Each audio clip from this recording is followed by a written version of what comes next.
कभी कभी ऐसा होता है कि तालीम और सीखने के बारे में कोई बहुत गहरी बात एक बिल्कुल सादा से जुमले में मिल जाती है। आज हम एक ऐसे ही बुनियादी उसूल को समझने की कोशिश करेंगे, एक ऐसा उसूल जो बताता है कि एक अजीम उस्ताद असल में होता कैसा है। तो ये है वो कॉल, जरा इस पर गौर कीजिएगा। बच्चे को सवाल करने की आदत डालना और सवाल करने पर शाबाश देना आला उस्ताद की निशानी है। बस एक लम्हे के लिए सोचिए, ये सिर्फ चंद अल्फाज नहीं है, बल्कि यूं समझें कि तालीम का पूरा फलसफा इस एक लाइन में बंद है। तो फिर सवाल ये उठता है कि इस एक बज़ाहिर बहुत ही सादा से जुमले में एक अजीम उस्ताद बनने का आखिर कौन सा राज छुपा है। चलें इसी राज से पर्दा उठाते हैं और इस जुमले की गहराई को समझने की कोशिश करते हैं। देखें, इस कॉल को हम दो हिस्सों में या कह लें कि दो स्तूनों पर खड़ा देख सकते हैं, और इन्हीं दो स्तूनों पर यह पूरा फलसफा टिका हुआ है। तो आइए शुरुआत करते हैं पहले स्तून से, जो कि सारी बात की बुनियाद है। अब यहाँ सबसे दिलचस्प चीज क्या है, वो है लफ्ज आदत। बात सिर्फ ये नहीं है कि बच्चा एक सवाल पूछे और उसका जवाब मिल जाए, नहीं, असल मकसद है सवाल पूछने को उसकी फितरत का हिस्सा बना देना, एक रोजमर्रा की आदत। इससे होता यह है कि जहन हमेशा खुला रहता है, मुतजस्सिस रहता है।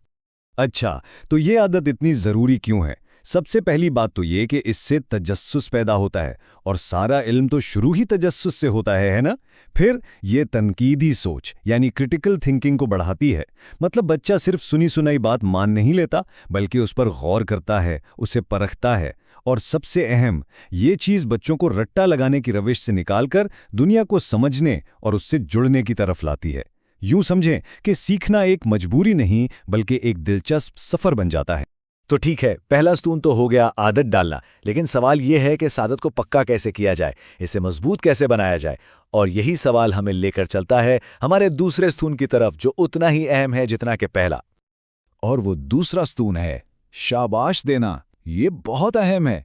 बात सिर्फ सवाल को बर्दाश्त करने की नहीं, बल्कि उसकी तारीफ करने की है, उसे सराहने की है। जब ऐसा होता है ना, तो सवाल पूछने की आदत जड़ पकड़ लेती है। बच्चे तक ये पैगाम साफ साफ पहुंच जाता है कि उसका सोचना, उसका सवाल करना एक बहुत अच्छी और काबिल कद्र बात है। अब जरा इन दोनों चीजों का फर्क देखिए। एक तरफ है शाबाश, इससे क्या होता है, बच्चे में एतमाद आता है, वो और सवाल पूछता है, उसे लगता है कि मैं एक महफूज माहौल में हूं, यहां सवाल पूछने पर कोई डांट नहीं पड़ेगी। और दूसरी तरफ है हौसला शिकनी, यानी सवाल पूछने पर डांट देना या चुप करा देना। इसका नतीजा क्या निकलता है, खौफ, और खौफ का नतीजा होता है खामोशी।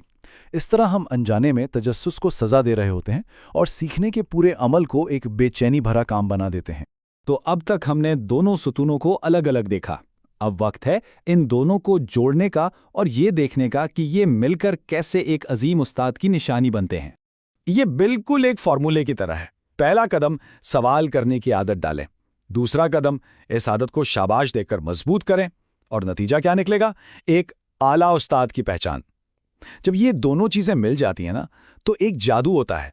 सीखना फिर बोझ नहीं रहता, बल्कि एक बहुत ही दिलचस्प और खुशगवार सफर बन जाता है। तो अब जब हम इस कॉल पर दोबारा नजर डालते हैं, तो ये सिर्फ चंद अल्फाज नहीं लगते। अब इसके पीछे छुपा पूरा ढांचा नजर आता है। वो दो मजबूत सितून, यानी आदत डालना और फिर शाबाश देना, और उनका आपस में कितना गहरा ताल्लुक है। ये वाकई में एक मुकम्मल हिकमत अमली है, जो किसी भी क्लासरूम, किसी भी घर के सीखने के माहौल को पूरी तरह बदल सकती है। तो आखिर में एक सवाल सबके सोचने के लिए छोड़े जाते हैं कि हम सब, चाहे उस्ताद हों, वालिदैन हों या कोई भी, अपने बच्चों में, अपने छोटों में सवाल पूछने की हिम्मत कैसे पैदा कर सकते हैं। इस एक बुनियादी उसूल को अपनी जिंदगियों का हिस्सा कैसे बनाया जा सकता है, ताकि सीखने सिखाने का ये सफ़र सबके लिए ज़्यादा जानदार और बामानी बन सके।